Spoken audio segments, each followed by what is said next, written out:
a blueprint for pushing back against China's militarization of the South China Sea.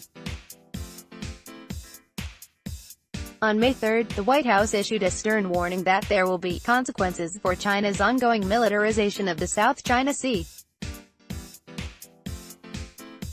This deserves broader context. In the recently released National Defense Strategy, Secretary of Defense Jim Mattis aptly described the current security environment as a return to great power competition.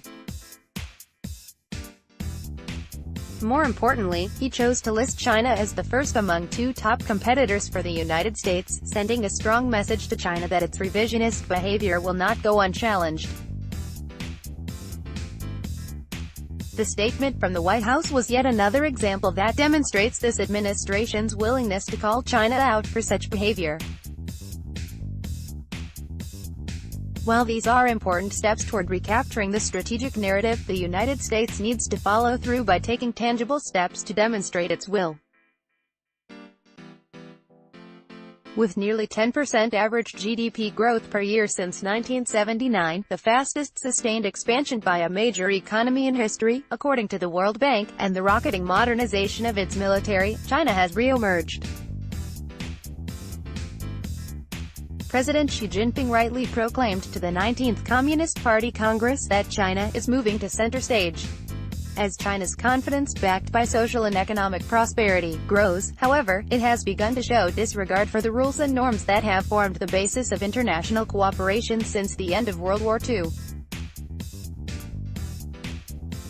Furthermore, China's rise, though self-proclaimed to be peaceful, seems to be aimed at deliberately undermining U.S.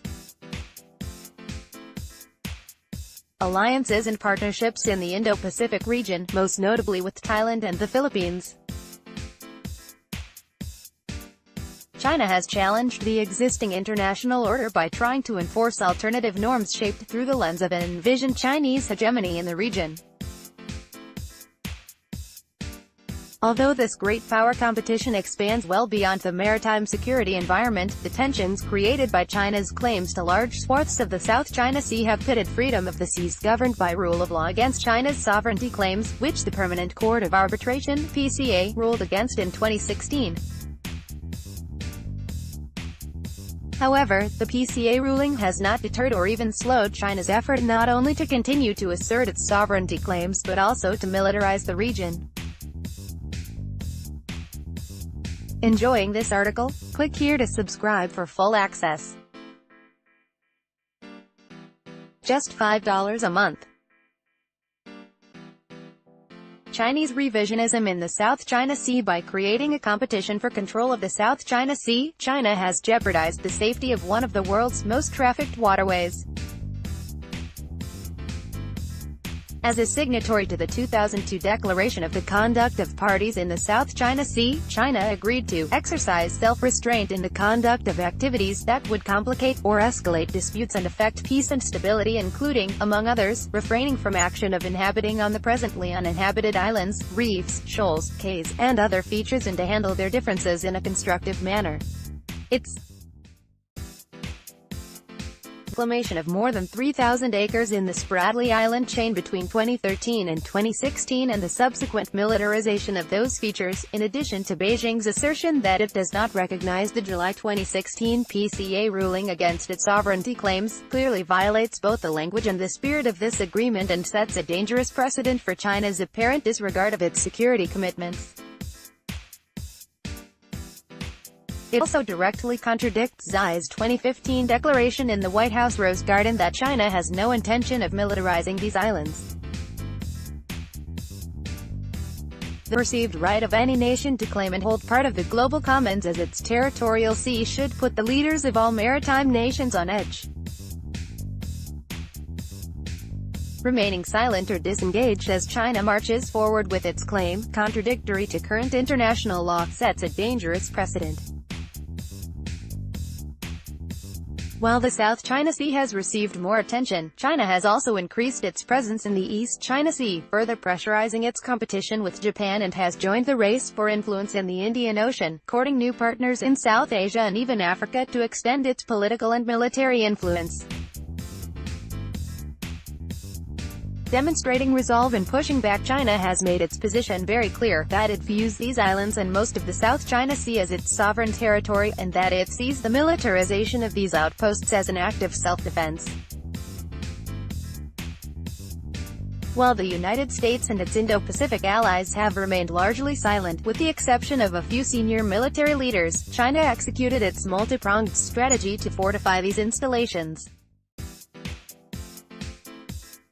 Now, the United States and its allies and partners in the region find themselves at a strategic disadvantage in their attempts to slow down China's efforts. In the NSS and NDS, the United States signaled its position to compete with China. Continuing to reassure and build confidence with its allies and partners in the region is paramount, but to effectively compete with China, the United States needs to step up its game. For instance, Washington uses freedom of navigation operations (FONOPs) throughout the world to challenge excessive maritime claims based on principle, precedents, and law. Recent FONOPs in the South China Sea have drawn a swift response from Beijing, with the Chinese Ministry of National Defense categorizing them as a serious military provocation, but they are an essential component of the U.S. maritime strategy to compete with China. While these operations may not dissuade China from further land reclamation in the South China Sea or cause China to rethink its territorial claims, FONOPs demonstrate U.S. resolve to fly, sail, and operate wherever international law allows, and a willingness to push back on Chinese activities that impact its allies and partners.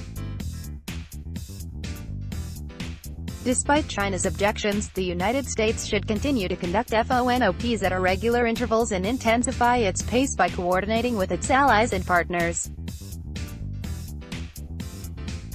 The U.S.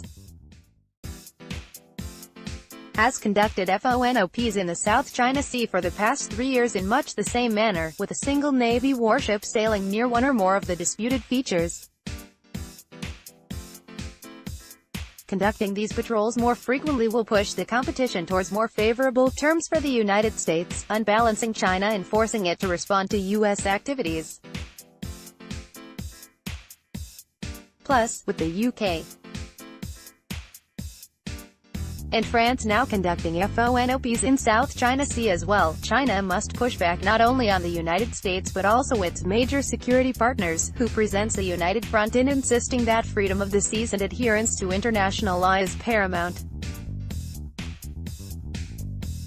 These operations are not a challenge to Chinese sovereignty, but they are intended to remind China that attempts to restrict access to international waters or rewrite the rules to their advantage will not go unchallenged.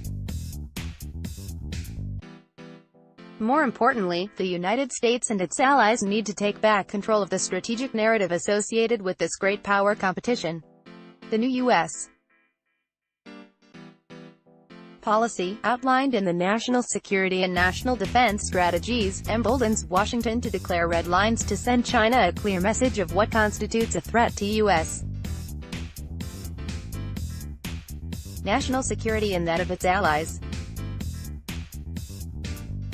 Just as President Donald Trump responded militarily in Syria against the use of chemical weapons, the United States can clearly indicate to China that a deployment of its intermediate-range ballistic missiles like the DF-21D or DF-26, which can hold the ports of northern Australia at risk to these islands, will be met with a proportional, although not necessarily military response.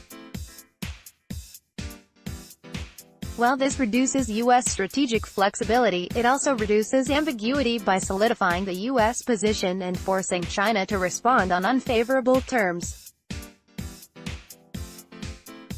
Seizing the narrative before China has a chance to further militarize region is a key advantage that Washington can initiate to deter China from further destabilizing the South China Sea.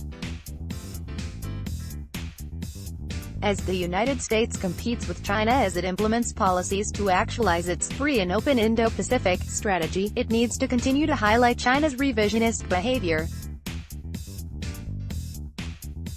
It also must continue to reassure its allies and partners that it firmly stands behind its security commitments, and continue key defense policies that have ensured peace and access in the maritime global commons.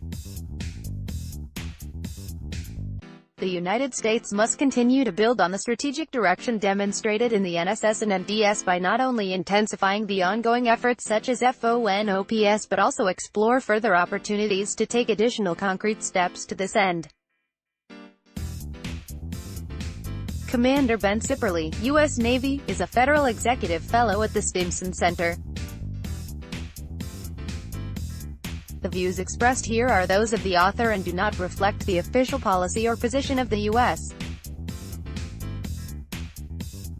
Navy, U.S. Department of Defense, or the U.S. government.